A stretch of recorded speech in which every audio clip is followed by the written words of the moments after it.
Student, आज की class में हम लोग स्ट्रक्चर ऑफ एटम का, इससे पहले एक पार्ट आ चुका है स्ट्रक्चर ऑफ एटम का, उसका लिंक मैं आई बटन में दे दूंगी। उसके क्वेश्चंस आप लोग पहले चेक कर लेना, फिर इस वीडियो को देखना। तो स्ट्रक्चर ऑफ एटम का सेकंड पार्ट हम लोग यहाँ पे पढ़ने जा रहे हैं। इसमें फर्स्ट क्वेश्चन है, when would wavelength associated with an electron, कोई इलेक्ट्रॉन है उसका wavelength become equal to wavelength associated with a proton. कोई प्रोटॉन है उसके वेवलेंथ के इक्वल, दोनों का वेवलेंथ, अगर इसका वेवलेंथ एक्स है तो इसका वेवलेंथ भी एक्स होना चाहिए। दोनों का इक्वल होगा कब? इलेक्ट्रॉन का वेवलेंथ और प्रोटॉन का वेवलेंथ एक समान होगा कब? ठीक है, तो दोनों का वेवलेंथ मतलब वेवलेंथ इलेक्ट्रॉन का बराबर वेवलेंथ प्रोटॉन का, ये कंडीशन बोला है कि कब होगा ऐसा। ठीक, तो हम लोग क्या करेंगे, डी ब्रॉगली इक्वेशन से हम लोग को पता है कि वेवलेंथ ऑफ इलेक्ट्रॉन बराबर लैम्डा बराबर क्या होता है, h/mv। तो यहाँ पे इलेक्ट्रॉन का वेवलेंथ लिए हैं लैम्डा, तो h बराबर मास ऑफ इलेक्ट्रॉन लेंगे और वेलोसिटी ऑफ इलेक्ट्रॉन लेंगे। और यहाँ पे प्रोटॉन का वेवलेंथ लिए हैं तो h बराबर मास ऑफ प्रोटॉन और वेलोसिटी ऑफ प्रोटॉन। h तो प्लांक कांस्टेंट है, वो तो इलेक्ट्रॉन प्रोटॉन दोनों के लिए सेम रहेगा, तो उसको इलेक्ट्रॉन के लिए अलग और प्रोटॉन के लिए अलग लिखने की जरूरत नहीं है। तो ये हमारा कंडीशन बोला है। अब दोनों जगह h है तो h से h कैंसिल हो जाएगा। ठीक है, बचेगा क्या, 1 mass of electron velocity of electron बराबर 1 mass of proton velocity of proton. ठीक, अब मैं क्या कर सकती हूँ कि मास ऑफ प्रोटॉन को इधर और वेलोसिटी ऑफ इलेक्ट्रॉन को इधर ले जाती हूँ, तो ये क्या हो जाएगा, mass of proton divided by mass of electron, मतलब मास को एक तरफ और वेलोसिटी को एक तरफ, और ये हो जाएगा velocity of electron divided by velocity of proton. ठीक है, next velocity of electron divided by velocity of proton बराबर क्या है, मास ऑफ प्रोटॉन बटे mass of electron. Mass of proton question में कितना दिया हुआ है, 1.6725 इंटू 10⁻⁻24 ग्राम, 24 है ना ये, divided by mass of electron कितना दिया है, 9.1095 इंटू 10⁻⁻28 ग्राम। तो ग्राम से ग्राम तो कैंसिल हो जाएगा, इसको पूरे को कैलकुलेट करते हैं। ये क्या है, 1.6725 डिवाइडेड बाई 9.1095 10⁻⁻24, और ऊपर से ये 10⁻⁻28 जाएगा तो ये क्या हो जाएगा, 10⁻28। यहाँ माइनस में था, ऊपर जाके क्या हो जाएगा, प्लस में। ठीक है, अब आधार समान है तो घातांक क्या हो जाएंगे, जुड़ जाएंगे। 1.6725 डिवाइडेड बाई 9.1095 इंटू 10 के पावर में -24 प्लस 28, आधार समान हो तो घातांक जुड़ जाते हैं। तो velocity of electron divided by velocity of proton बराबर, इसको इतने से डिवाइड करोगे, 1.6725 को 9.1095 से कैलकुलेट करोगे तो आंसर आएगा 0.1836। इसको कैलकुलेट करेंगे तो आंसर आएगा 0.1836 इंटू 10⁻⁻24 प्लस 28। इसको कैलकुलेट करोगे तो क्या होगा, इंटू 10⁴। 24 में से 28 घटेगा, कितना आएगा, 4। 10⁴ का मतलब क्या है, 1 2 3 4। इसको इससे मल्टीप्लाई कर दो 0.1836 से, तो ये कितना हो जाएगा, 1836।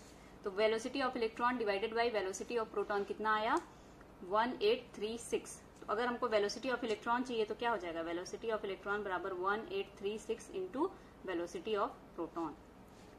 तो दोनों का वेवलेंथ तब इक्वल होगा जब इलेक्ट्रॉन की वेलोसिटी प्रोटॉन के वेलोसिटी से 1836 गुना ज्यादा होगी। तो क्या होगा आंसर, कि इलेक्ट्रॉन का वेवलेंथ और प्रोटॉन का वेवलेंथ इक्वल तब होगा जब इलेक्ट्रॉन प्रोटॉन से 1836 गुना ज्यादा तेजी से चलेगा, ज्यादा रफ्तार से चलेगा। तो वेग इतना ज्यादा होना चाहिए तभी वेलोसिटी क्या होगा, दोनों की वेवलेंथ क्या होगा, इक्वल होगा। ठीक है, नेक्स्ट क्वेश्चन पे मूव करते हैं। सेकंड क्वेश्चन है, calculate the kinetic energy of a moving electron which has wavelength of 4.8 picometre. Kinetic energy calculate करना है हम लोगों को जिसका वेवलेंथ दिया हुआ है 4.8 पिकोमीटर, और क्या दिया हुआ है क्वेश्चन में, इलेक्ट्रॉन। तो मास ऑफ इलेक्ट्रॉन हम लोग लेंगे, प्लांक कांस्टेंट वगैरह जिसकी वैल्यू आप लोगों को पता होनी चाहिए वो सब हम लोग यहाँ यूज करेंगे। तो सबसे पहले काइनेटिक एनर्जी कैलकुलेट करने के लिए फॉर्मूला क्या है हमारे पास, 12mv²। m मतलब मास, v मतलब वेलोसिटी। तो मास तो चलो इलेक्ट्रॉन का आपको पता है कि 9.1 इंटू 10⁻⁻31 किलोग्राम होता है, ये तो पता है।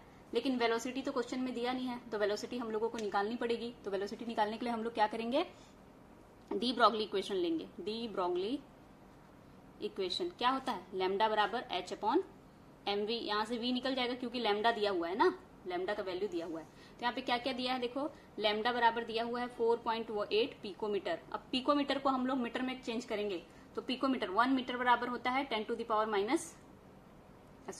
1 पिकोमीटर बराबर होता है 10⁻⁻12 मीटर। पीको का मतलब क्या है 1 10 to the power minus 12 1 into 10 to the power 12 metre. जब भी पीको बोले 10 टू द पावर माइनस 12 का मल्टीप्लाई कर देना है, तो ये हो जाएगा 4.8 into 10 to the power minus 12 metre. तो लैम्डा हो गया 4.8 into 10 to the power minus 12। और क्या है एच, प्लांक कांस्टेंट तो आपको पता है 6.6 into 10 to the power minus 34 joule second, और जूल सेकेंड को हम लोग और क्या लिख सकते हैं kilogram metre square second inverse. और क्या है, और क्या दिया हुआ है, लैम्डा का वैल्यू लिख लिए, एच लिख लिए, एम का वैल्यू इलेक्ट्रॉन के लिए कितना होता है 9.1 into 10 to the power minus 31 kilogram. Kilogram में ही लेंगे क्योंकि यहाँ पे प्लांक कांस्टेंट में भी किलोग्राम है। वेलोसिटी हम लोग को कैलकुलेट करना है, वेलोसिटी कैलकुलेट हो जाएगा तो हम लोग काइनेटिक एनर्जी कैलकुलेट कर पाएंगे। ठीक है, तो अब हम लोग वैल्यू को पुट कर देते हैं यहाँ पे। तो लैम्डा बराबर, सॉरी इसको यहाँ v इधर ले आते हैं, ये हो जाएगा h/m लैम्डा। ठीक है, अब वैल्यू पुट करते हैं, तो v बराबर h का value 6.6 into 10 to the power minus 34 kilogram metre square second inverse, divided by m का value 9.1 into 10 to the power minus 31 kilogram, into lambda का वैल्यू कितना है 4.8 into 10 to the power 12 minus 12 metre. Kilogram से kilogram cancel, 1 metre से 1 metre cancel, बचा क्या metre per second. Velocity का unit यही होता है। ठीक है, तो वेलोसिटी बराबर, अब कैलकुलेट कर लेते हैं 6.6 into 10 to the power minus 34 metre per second, यहाँ बचा यूनिट, डिवाइडेड बाई 9.1 इंटू 4.8 एक तरफ कर ली, 10 to the power minus 31 into 10 to the power minus 12। ठीक, तो 6.6 into 10 to the power minus 34 metre per second, divided by 9.1 into 4.8 कितना आएगा, ये आएगा 443.6 into 10 to the power minus 31 और माइनस 12 क्या हो जाएगा, दोनों आधार समान है तो घातांक जुड़ जाएगा, तो दोनों जुड़ेगा तो कितना आएगा माइनस 43। ठीक है, अब इससे इसको डिवाइड करेंगे तो वेलोसिटी बराबर, इसको डिवाइड करने पे आएगा 0.157 इंटू 10 टू द पावर, ये माइनस 34 है, ये वाला ऊपर जाएगा तो ये हो जाएगा 10 to the power plus 43 metre per second. ठीक है, 43 और 34 आधार समान है, घातांक जुड़ेंगे, दोनों यहाँ माइनस चिन्ह है तो घट जाएगा, तो आंसर क्या आ जाएगा 0.157 इंटू 10 टू द पावर 9। 34 में से 43 घटेगा, 9 आएगा। अब पॉइंट को इधर ले आएंगे तो ये हो जाएगा 1.5 इंटू 10 टू द पावर 8 आ गया। ये हो गया हमारा वेलोसिटी मीटर पर सेकेंड में। अब हम लोग इस फॉर्मूला को हम लोग यहाँ पे काइनेटिक एनर्जी में पुट कर देते हैं। काइनेटिक एनर्जी बराबर 1.2, m का वैल्यू कितना है 9.1 into 10 to the power minus 31 kilogram, into v का वैल्यू कितना है 1.5 इंटू 10 टू द पावर 8, और इसके पूरे के घात में 2, और इसका यूनिट भी लिख लेते हैं मीटर पर इनवर्स, इसके भी घात में 2 हो जाएगा क्योंकि v के घात में 2 है ना। ठीक है, अब इसको कैलकुलेट कर लेते हैं। Kinetic energy is equal to 1.2 into 9.1 into 10 to the power minus 31 kilogram, into 1.5 square है तो 1.5 का 2 बार गुणा हो जाएगा, ये कितना आ जाएगा 2.31 इंटू 10 टू द पावर, 10 के घात में 8 है, घात में 2 है तो 8 दूनी 16, और ये हो जाएगा मीटर स्क्वायर सेकेंड के घात में -1 इंटू 2 -2। दो से अब इसको कैलकुलेट कर देते हैं इन दोनों को। 9.1 into 1/2 into 9.1 into 2.31 into 10 to the power, ये -31 और ये 16, ये माइनस में है ये प्लस में है तो दोनों घट जाएगा, 16 घटा देंगे 31 में से कितना आएगा 15 बचेगा यहाँ पे, तो ये हो जाएगा -15।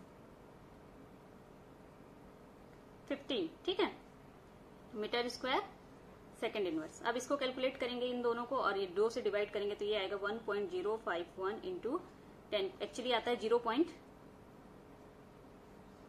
To the power -14।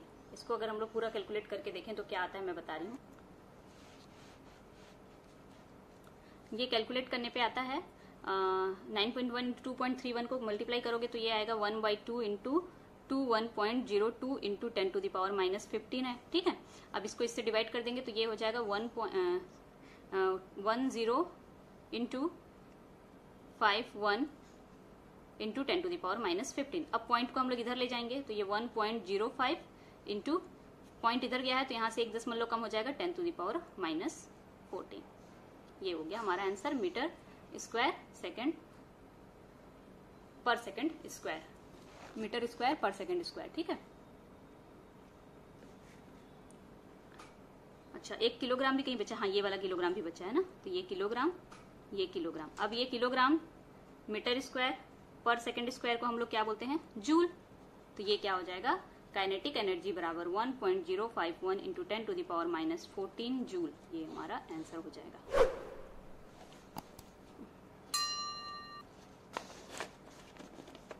Kinetic energy बराबर 1.051 इंटू 10⁻⁻14 जूल हमारा आंसर हो जाएगा। ठीक है, तो इतना था आज की वीडियो में। 2 क्वेश्चंस स्ट्रक्चर ऑफ एटम के। इससे पहले स्ट्रक्चर ऑफ एटम का जो वीडियो आ चुका है उसको भी देखो, यहीं पे आई बटन पे मैं लिंक दे दूंगी और डिस्क्रिप्शन बॉक्स में भी, और इसको भी देखो। और वीडियो अच्छा लगे तो चैनल को सब्सक्राइब कर लेना, वीडियो को लाइक कर देना।